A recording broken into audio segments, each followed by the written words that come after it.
dipersembahkan oleh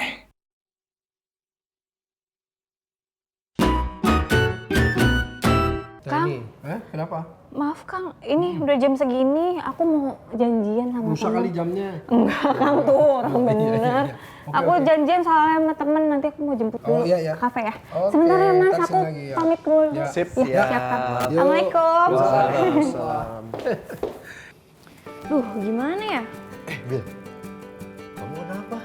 Kok kayak galau gitu sih? Ini mamaku lagi bingung. Dia mau kulakan, tapi mobilnya mogok. Malah barang dagangan udah pada tipis. Udah gitu di kios ada yang udah habis. Loh, hari gini masih bingung? Pakai aplikasi dong.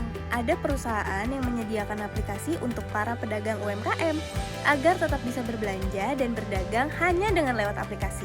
Dan aplikasi ini dimulai dari pandemi yang lalu loh. Banyak banget ribuan pelaku UMKM yang sudah terbantu dari aplikasi ini. Udah jelas banget manfaat yang didapatkan oleh mereka karena kehadiran aplikasi ini. Inilah bentuk kepedulian yang ditunjukkan untuk membantu para pelaku UMKM seperti mama kamu. Ya udah, kamu download sekarang deh. Ya aku download sekarang deh. Dadah. Nah, saya nih tadi harus kembali mereview lah. Ini juga semuanya harus ngelihat lagi bagaimana profesi tukang harum manis dan profesi petani di zaman now gitu ya. Ternyata betul-betul menjanjikan sekali yang namanya rambut nenek harum manis bisa kemudian go abroad gitu ya. Bisa ke Milan dan lain-lain. Pertanian bisa sampai besar gitu ya. Ini kalau saya lihat berarti kan ada perubahan, disrupsi di dunia ini. Gitu. Nah, saya pengen tahu kalau permasalahan digital, ya, itu pertanian digital itu seperti apa sih? Apakah memang secara lokasinya dan semuanya sampai ke ininya? Ya. Gimana tuh digital? Ya, jadi Kang begini, saat ini sudah berkembang namanya precision farming. Jadi tentu adanya era baru di mana pertanian itu bukan lagi bicara pertanian konvensional Kang, Ya. tapi sudah bicara sekarang artificial intelligence, Iya itu dia. Internet of Things, gitu ya, big data. Nah, katakanlah digabungkan semuanya dalam saat ini yang sedang eranya adalah smart farming. Ya, Nah, jadi smart farming sudah berkembang Kang sekarang di mana-mana gitu ya. Dan ini teknologi yang bisa diterima oleh anak-anak muda, oleh milenial. Nah, jadi cukup sulit teknologi ini diterima oleh, mohon maaf kalau saya menyampaikan petani andalan lah ya. Petani andalan itu yang lebih dari 39 tahun Kang. Karena memang petani senior. Kolotnya enggak kolotnya juga sih ya, masih muda juga gitu. Tapi intinya Kang, mereka ini kan basisnya kearifan lokal ya. Ya saya itu pertanyaan seperti ini Kang Sandi ya, saya itu sudah terbiasa dengan turun-temurun seperti ini. Nah itu yang dilakukan oleh petani-petani senior atau andalan. Nah tapi kalau dengan petani milenial, Kang Rian juga gitu ya, itu mereka itu justru antusias terhadap teknologi-teknologi baru. Ada Kang sekarang yang berkembang gitu ya, bioteknologi. Bioteknologi, betul. Kalau dulu mungkin kita berpikir herbisida lah ya namanya, betul. Dengan berbahan aktif glifosat gitu ya. Ketika kita semprotkan mati semua Kang, termasuk tanaman utamanya. Tapi sekarang berkembang, hadir inovasi baru, ada jagung yang toleran terhadap glifosat. Dengan adanya teknologi itu akhirnya petani sekarang gitu ya, ketika menyemprotkan herbisida itu nggak mati si tanaman utamanya. Gitu ya. Si gulmanya mati dan itu akan efektif banget mengurangi beban biaya. Dan masalahnya efisien juga. Efisien betul. Nah itulah dengan adanya digitalisasi teknologi yang saat ini berkembang. Bahkan gitu ya. dulu ya, saya waktu itu ke Batan tuh pernah. Sebetulnya teman-teman di Batan itu sudah bisa menemukan yang namanya beras itu yang sekecil begini ini bisa langsung sebesar roti katanya. Dengan teknologi nuklir. Nuklir itu jangan cuma dibayangkan bom doang kan. Gitu. Tapi terus kemudian bagaimana caranya kemudian menjual beras yang sebesar begini kan. Karena kan nggak ada tuh secara kultur budaya kita makan seperti itu. Nah ini juga jeli sekali ya tentang permasalahan ada beberapa sisi usaha yang kemudian tidak ini kan kearifan lokal ya, salah satunya harum manis atau rambut nenek ini, yang kemudian tidak tergarap. Banyak yang lain-lain, nggak mau garap banyak juga yang lain. Baru yang rambut nenek aja.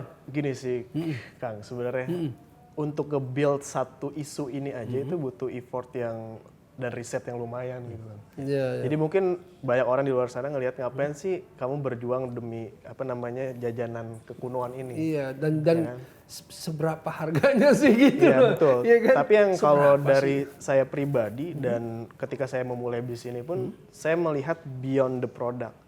Mungkin orang melihat bahwa ini cuma rambut nenek, bisnis recehan gitu kan. Bahkan ya beberapa orang bilang kan tadi sebelum bisnis ini kan saya punya bisnis konveksi kan, cuman dilalanya bangkrut, akhirnya bisnis ini Malah ngapain bisnis konveksi recehan kayak gini gitu. yang keren gitu, bisnis konveksi malah bangkrut gitu ya. Ya. Nah cuman ya itu ketika saya riset jadi jatuh cinta gitu kan sama bisnis ini karena ya itu ternyata jajanan ini tuh udah ada dari abad ke-17 zaman Raja Jawa kuno dulu. Sejarah nih.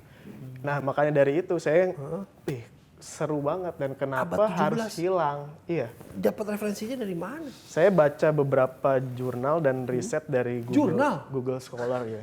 Ya ampun, jurnal nggak main-main ada jurnal. Iya, Google Scholar itu kan kita Google bisa lihat. Scholar, iya. Kayak alat musik rebab itu zaman dulu, itu tuh bentuk alkulturasi dengan budaya China. Iya, aku tahu Jadi, itu. iya makanya kenapa tukang rambut nenek zaman dulu itu jualannya pakai rebab ngekngok gitu.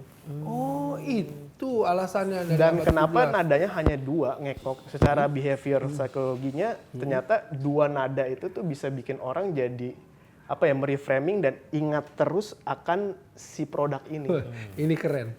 Ini Branding dia gitu. main subconsciousness ini. Iya, Alam bawah jadi sadar benar. dia mainannya. Ngeri ya. Kalau di neurolinguistic programming sama hipno kan kita bicara tentang alam theta. Iya, nah, iya. Bicara sampai sejauh Iya, itu. berarti orang ngedenger itu, wih, aduh manis nih Iya. gitu ya. Rambut Makanya kalau nenek. kayak denger jingle beberapa perusahaan pun kan diulang-ulang kan. Sampai 7 kali atau 6 kali pengulangan itu akan masuk secara tidak langsung ke alam bawah sadar kita. Gini, terakhir nih, terakhir. Sebetulnya apa sih yang ingin disampaikan sama ya generasi kita atau audiens semuanya nanti dari Kang Rian dulu, apa sih yang ingin disampaikan? Kalau dari saya pribadi ya, dari yang saya sudah lakukan tuh banyak orang ngeluh kalau Indonesia ini banyak masalah gitu. Tapi sebenarnya kalau kita lihat lebih dalam gitu ya, bisnis itu, usaha itu muncul harusnya menjadi sebuah problem solve. Nah, ketika Indonesia banyak masalah, orang ngeluh gitu, harusnya bersyukur. Kenapa? Karena di situ ada banyak opportunity. Semakin banyak masalah justru semakin banyak opportunity. Iya, gitu. Nah, lu nih husnuzon banget. Husnuzon. Nah, itu kuncinya sih, bener sih. Kuncinya di situ. Kuncinya keren, gitu. keren. Oke. Kalau ini gimana? Mas Kalau Andi? saya Kang, bisnis pertanian tidak akan ada pernah matinya. Akan mati manakala manusia mengalami kepunahan. Yes. Sudah jelas Kang. Yes. Kita ini belum bisa makan batu. Ya. Jadi kita masih membutuhkan pangan terutama. Dan Indonesia ini ada sekitar 272 juta penduduk. Jadi kalau bicara potensi besar banget kan. Negara luar itu justru mengincar kita. Sebelum negara luar yang mengincar kita, ya kita dulu yang harus gerak Oh, semua. bener. Menjadi social movement bagi Iya, kita, betul, para social petani movement. milenial adalah Kang bagaimana upaya berkolaborasi, bersinergi untuk membangun dan memberikan senyum kepada ibu pertiwi. Itu saja Kang. Mantap sekali nih tamu-tamu saya ini. Siap, Kang, Ini saya. nggak kerasa kita ngobrol-ngobrol saking asiknya udah sampai malam. Iya ini. Kang, makanya nih saya bukannya nggak mau lama-lama nih, pengen oke. banget padahal Kang. Kapan-kapan kita nanti Siap. ini cicit lagi ya. Tapi alhamdulillah nih terima kasih Sama-sama. sama kalian berdua sudah menginspirasi. Insya Allah ya, mudah-mudahan apa yang kita tadi bahas dan lain-lain jadi inspirasi banyak orang. Dan mandala ala khairin falahu mislu ajru fa'ilihi. Barang siapa yang menunjukkan kebaikan, dia akan mendapatkan pahala yang sama dengan yang mengerjakan. Wah, insya Allah jadi amal jariah buat kita semua. Amin. Ya, makasih. Masih banyak Kang. Saya izin pamit Kang. Iya. Waalaikumsalam warahmatullahi. Ini temennya ya. Oke, ini lagi pamitan. Iya. Baik. Terima kasih. Saya izin pamit Kang. Pamit ya. Iya, dan Sampai ketemu semua. lagi ya, kali Siap, ya. siap. Assalamualaikum.